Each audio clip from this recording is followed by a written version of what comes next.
बच्चों, आज हम फिर आपके लिए अलंकार पार्ट 3 लाए हैं। 2 दिन से आप अलंकार पढ़ा रहे हैं। शब्द अलंकार आपको करा दिए गए हैं। अर्थालंकार के अंतर्गत कुछ अलंकार आपको कल करा दिए गए हैं। शेष अलंकारों के विषय में आज बताने जा रहे हैं।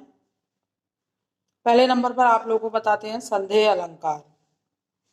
संदेह जैसा शब्द से ही स्पष्ट होता है,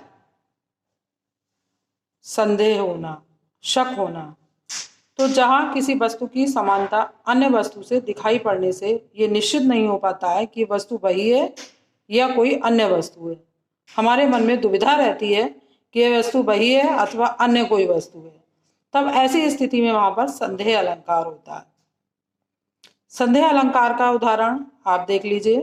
केंदो व्योम वीतिका भरे है भूरि भूमि केतु, वीर रस वीरतर वारिसी उघारी है, तुलसी सुरेश चाप केंदो दान निकलाप, केंदो चली मेरुते कृसानुसार भारी है।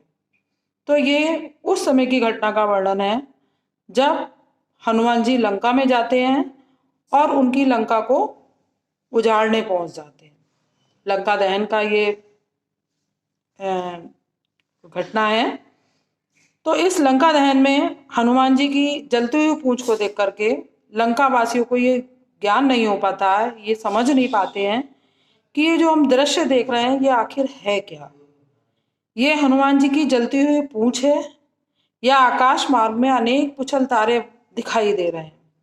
क्योंकि हनुमान जी की पूंछ से जो एक एक चिंगारी जमीन पर गिर रही थी, लंका की छतों पर, जमीन पर इधर उधर बिखरती सी दिखाई दे रही थी, उसे देख करके लंकावासी भयभीत हो रहे थे और ये नहीं समझ पा रहे थे कि ये आखिर है क्या। ठीक इसी प्रकार से अगली पंक्ति में आप देखिए कि ये वीर रस रूपी क्या है, तलवार है। तो कह रहे हैं आगे, वीर रस वीरतर वारिसी उघारी है। या फिर ऐसा लग रहा है कि वीर रस रूपी किसी वीर व्यक्ति ने अपनी तलवार को निकाल लिया है के और तुलसी सुरेश चाप केंदो दाम में निकला। इसके आगे भी समझा रहे हैं और भी इसका उदाहरण आगे बताते हुए कह रहे हैं, इन चारों ही पंक्तियों में संदेह चल रहा है कि सुरेश चाप, सुरेश किसका पर्यायवाची है, भगवान इंद्र का। तो सुरेश का चाप भगवान इंद्र का धनुष अर्थात इंद्रधनुष कह रहे हैं, या फिर ये भगवान इंद्र का धनुष है, इंद्रधनुष है। या फिर केंदो चली मेरुते कृसानुसार भारी है। ये या तो आसमान में चमकती हुई बिजली है या फिर सुमेरु पर्वत से अग्नि की नदियां बह रही हो। तो यहाँ पर इस प्रकार से हर पंक्ति में संदेह दिखाया गया है, संदेह लग रहा है, तो इसलिए यहाँ पर संदेह अलंकार है।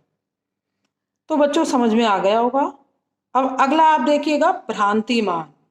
इन दोनों में बहुत हल्का सा अंतर होता है। संदेह में तो मन में शंका बनी रहती है कि ऐसा है अथवा ऐसा है, किंतु जब हम भ्रांतिमान अलंकार के विषय में पढ़ने जाते हैं, भ्रांतिमान अलंकार को ढूंढते हैं, तो उसमें अंतर क्या है कि उसको हम ऐसा मान बैठते हैं, भूलवश ऐसा मान बैठते हैं। तो संदेह अलंकार में तो ये संदेह बना रहता है कि वस्तु रस्सी है या सांप है, रस्सी है या सांप है। किंतु भ्रांतिमान में ज्यादा समानता होने के कारण हम उस वस्तु को दूसरी वस्तु समझ बैठते हैं और उसी भूल के अनुसार ही हम उस पर अपनी क्रिया व्यक्त करने लगते हैं। अब इसका उदाहरण देख लीजिए।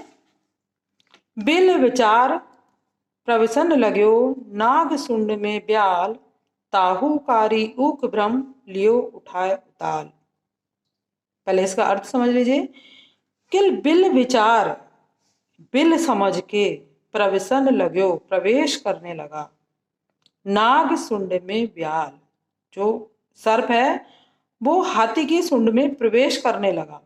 क्या समझ करके कि मेरे प्रवेश करने का स्थान है। ताहूकारी उक भ्रम, और फिर क्या होता है कि हाथी भी उसे काला डंडा समझ करके, काला गन्ना समझ करके उसे भ्रम कर लेता है और उसे उठाने लगता है, उठाकर अपने ऊपर धारण करने लगता है। तो यहाँ सर्प को हाथी की सूंड में बिल होने की भ्रांति होती है और वह उसी भूल के कारण क्रिया भी कर बैठता है। क्या क्रिया कर बैठता है? कि वो उसमें प्रवेश करने लगता है। उधर हाथी को भी सर्प में काले गन्ने की भ्रांति होती है और वह उसे तत्काल गन्ना समझकर उठा लेता है। तो बच्चों, आज केवल 2 अलंकार आपको कराए गए हैं, संदेह अलंकार और भ्रांतिमान अलंकार। अब तक हम आपको केवल पढ़ाते चले आ रहे हैं, लेकिन अब आज क्योंकि तीसरा दिन है, इसलिए आज हम आपके लिए थोड़ा सा गृह कार्य भी देते हैं। देखते हैं आप लोग हमारी बात को कितना समझ पाते हैं, कितना आप लोगों की समझ में आता है। इसलिए कुछ प्रश्न आपको दिए जा रहे हैं जो आपको करने हैं। अगर इनमें कहीं किसी प्रकार की कोई दिक्कत होती है तो आप कमेंट्स बॉक्स में डालकर आप पूछ सकते हैं। पहला प्रश्न आपको दिया जा रहा है, यमक एवं श्लेष अलंकार में अंतर बताइए।